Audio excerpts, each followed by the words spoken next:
جوشن پہ ہے جوشن،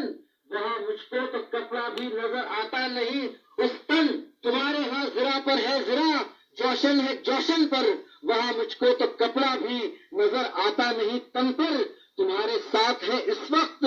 960 تلواریں، ادھر کیا ہے زیادہ سے زیادہ 8 تلواریں، وہ آئے اور لائے کنگ زنگ آلودہ تلواریں، تمہارے پہلوانوں کو تمہارے سامنے مارے، کھڑے تم کو غیرت کیوں نہیں آتی، غضب ہے قتل عتبہ پر بھی چھاتی پھٹ نہیں جاتی، تمہاری اس قدر تعداد ہے،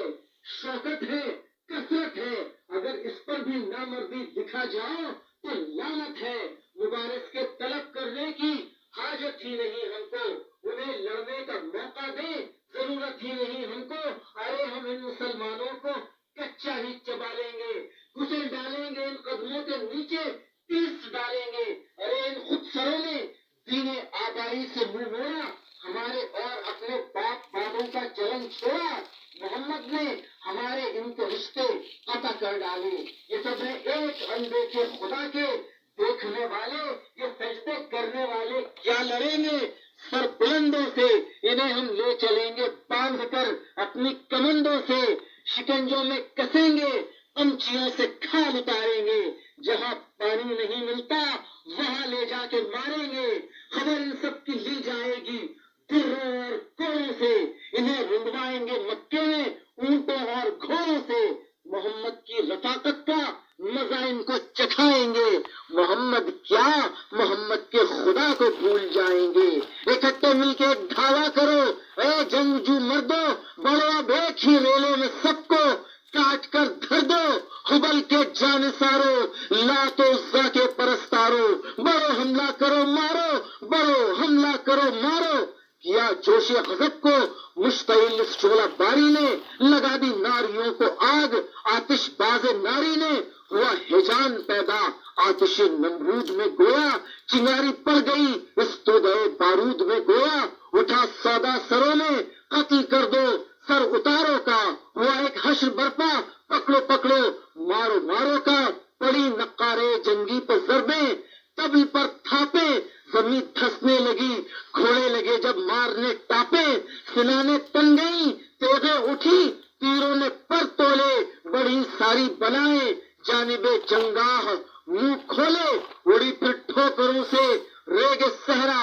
گرد ہو کر، چھپایا بارہا خورشید نے منہ زرد ہو کر، فرشتے غرق حیرت تھے، ادھر عرشی ادھر فرشی، نظر آتا تھا لوہے کا سمندر، لشکر قرشی نہتوں پر آیا کرنے، روب و داب کی صورت، اٹھا طوفان کی صورت، بڑھا سیلاب کی صورت، ادھر بڑھتے چلے آتے تھے پیدل بھی رسالے بھی، صفیں باندھے کھڑے تھے دھوپ میں، اللہ والے بھی کھڑے تھے صبح سے، پہلو بدلتے تھے نہ تھکتے تھے، نگاہیں سامنے تھیں دوسری جانب نہ تکتے تھے،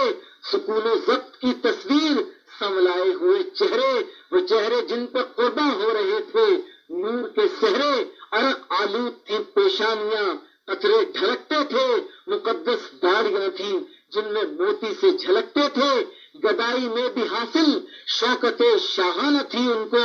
کھڑے تھے اس طرح جیسے کوئی پرواہ نہ تھی ان کو، قریشی فوج نے ڈالی جو طرح جنگ مغلوبہ، کیا کثرت نے قلت کو مٹا دینے کا منصوبہ، تو دیکھا جانب ہادی کامل دین پناہوں نے، اجازت سب سے بڑھنے کے لیے مانگی نگاہوں نے، یم کفار جب یک بارگی بڑھتا نظر آیا تو اپنے ساتھیوں سے مرشد کامل نے فرمایا، ابھی قائم رہو اپنی صفوں میں اے خرد مندو، نظر اپنی رکھو اللہ پر، اللہ کے بندو، بچائے گا اسی کا ہاتھ ان شمشیر گیروں سے، قریب آئے تو اس حملے کو روکو اپنے تیروں سے، صفوں میں اب تری آنے نہ پائے، اے جواں مردو تحمل کے فرائض اپنی جانب سے ادا کر دو، نبی کا حکم سن کر دم نہ مارا صبر کوشوں نے، اتاری اپنے کندھوں سے کمانی، دلق پوشوں نے، کمانے کیا تھیں گیلی لکڑیاں لے کر جھکا لی تھیں، بندھی تھی رسیاں ان میں مگر چلوں سے خالی تھی، کمانوں کو جھکایا تیر جوڑے، تیر بھی کیا تھے کہ اکثر تیر فاروں سے بھی قطن معرہ تھے، بظاہر تیر بھی ایسے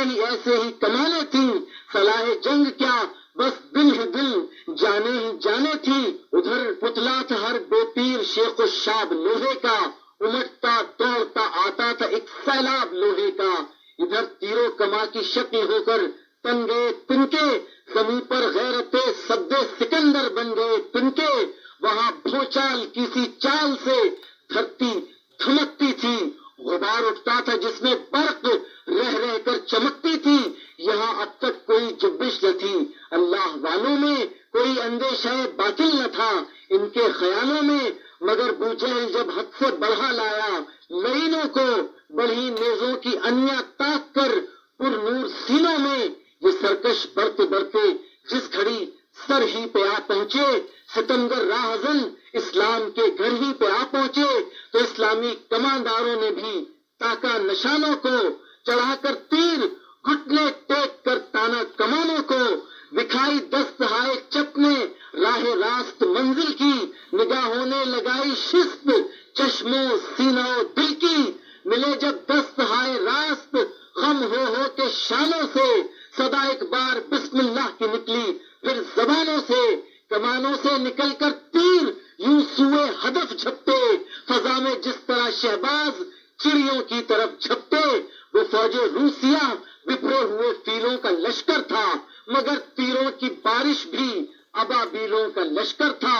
ہوا میں سنسناہٹ سی ہوئی، پھر یہ نظر آیا کہ تنکوں نے پلٹ دی بڑھنے والی فوج کی کایا، نہ کترائے نہ منہ موڑا نہ خم کھاتے نظر آئے، یہ 24 تیر تھے فولاد کی زرہوں میں در آئے، بہت سے پار اترے جوئے خون دل سے منہ دھو کر، بہت سے رہ گئے سینوں کے اندر غرق ہو کر، تھے اکثر جسم بھی زرہیں بھی اور ملبوس بھی دوہرے، مگر تیروں نے گھس کے توڑ ڈالے پشت کے مہرے، بھڑک اٹھے جو مرکب راکبوں کی پٹڑیاں ٹوٹی، رکابیں پھنس گئی پیروں میں باگیں ہاتھ سے چھوٹی، جو سب سے آگے آگے آ رہے تھے جوش میں بھر کر، گرے ان میں سے اکثر زخم کھا کر اور مر مر کر، ہوئے پیوست یہ نامک جہاں پائی جگہ تن میں شکم میں السلام علیکم دوستوں، کیا حال چال ہے؟ سب خیریت سے ہیں؟ طبیعت سے ٹھیک ہے؟ اللہ کا شکر ہے، میں بھی ابو ظہبی میں ٹھیک ہوں الحمدللہ۔ یہ شاہ نامہ اسلام ہے، بہت پیاری نظمی کتاب ہے، بہت پیاری نظمی کتاب ہے، اور یہ اسلام کے اوپر ہے ٹوٹل، اور یہ کتاب میں نے خریدی بھی ہے میرے پاس ماشاءاللہ گھر پہ، بہت پیاری کتاب ہے، مجھے تو بہت پسند ہے یہ۔ اور یہ جو شاہ نامہ اسلام ہے، یہ ابو الاثر حفیظ جالندھری صاحب نے لکھی ہے، انہوں نے قرآن پاک کا ترجمہ بھی لکھا ہے، انہوں نے قومی ترانہ بھی لکھا ہے پاکستان کا، اور یہ بہت زبردست قسم کے شاعر تھے۔ اور یہ شاہ نامہ اسلام کی جو وائس سن رہے ہیں آپ، یہ FM 100 پر میں 1999 میں سنتا تھا۔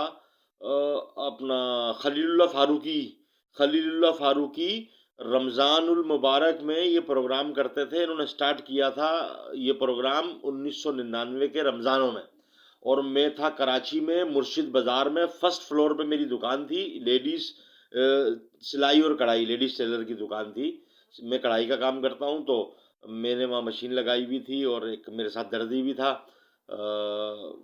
قدیر بھائی، میرے خیال سے قدیر بھائی نام تھا، پنجاب کا تھا بھائی۔ تو میں وہاں سنتا تھا، چھوٹا سا میرے پاس ریڈیو تھا، اس میں FM چلتا تھا، میں ہینڈ فری اس میں لگا کے، اور موبائل کا تو وہ دور نہیں تھا، وہ 1999 میں موبائل نہیں تھے میرا خیال ہے، اور اگر ہوں گے بھی تو وہی لمبی ڈنڈی والے انسٹا والے پرانے والے، وہ بڑے بڑے لوگوں کے پاس ہوتے ہیں، جو بڑے بڑے لوگ نہیں ہوتے ان کے پاس ہوتے ہیں، وہ چھوٹے لوگوں کے پاس نہیں ہوتے، تو وہ دور تھا یہ صحیح۔ کیا بتاؤں میں، یہ کیا جو نا مقصد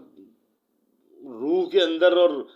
جذبات کے اندر کیا تلاطم پیدا کرتا ہے، اور کیا آنکھوں سے آنسو آتے ہیں، اور یہ سن کے یہ جو شاعری ہے نا،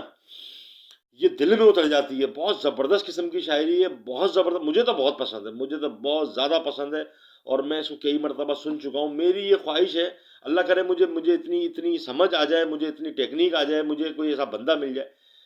یہ جو شاہ نامہ اسلام ابو الاثر حفیظ جالندھری کی کتاب ہے، اس کو اپنا خلیل اللہ فاروقی کی آواز میں ایک ترتیب سے اس کو اپلوڈ کیا جائے یوٹیوب کے اوپر۔ اس میں دیکھتا ہوں، یوٹیوب پہ سرچ کرتا ہوں، ترتیب نہیں ہے کہیں بھی، کہ آپ اس کو پلے لسٹ کو کلک کریں اور شاہنامہ اسلام پہ جائیں اور کلک کریں اور ایک سے لے کر آخر تک آپ سن لیں. ایسا نہیں ہے. بیچ میں 5 نمبر غائب ہے تو کہیں پہ 7 نمبر غائب ہے, کہیں پہ 12 نمبر غائب ہے, کہیں پہ 17 نمبر غائب ہے. یہ قسطیں غائب ہیں. اور شروع آپ کر رہے ہیں تو 16 نمبر سے شروع ہو رہی ہے, کہیں پہ 7 نمبر سے شروع ہو رہی ہے, پھر 3 نمبر کو ڈھونڈو, پھر 2 نمبر کو ڈھونڈو. بڑے مسئلے ہیں اس کے اندر. تو ایسا نہیں ہونا چاہیے, اس کو ایک ترتیب سے ہونا چاہیے. اور بہت اچھی ہے, اور یہ انشاءاللہ چلتی رہے گی.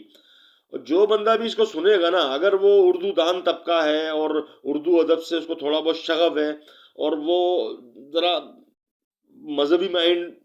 کا بھی ہے تھوڑا بہت, تو مجھے امید ہے کہ اس کو یہ بہت اچھی, بہت پیاری لگے گی. جو لوگ اردو دان تو ہیں لیکن مذہبی مائنڈ نہیں ہے, ان کے یہ کسی کام کی نہیں ہے, کیونکہ وہ تو نہ 3 میں نہ 13 میں. تو میں تو سب کو مشورہ دوں گا کہ بھئی یہ شاہنامہ اسلام کو ضرور سنیں. خاص طور پہ یہ جو FM 100 کا جو خلیل اللہ فاروقی تھا نا بندہ, وہ بھی ہوگا انشاءاللہ زندہ,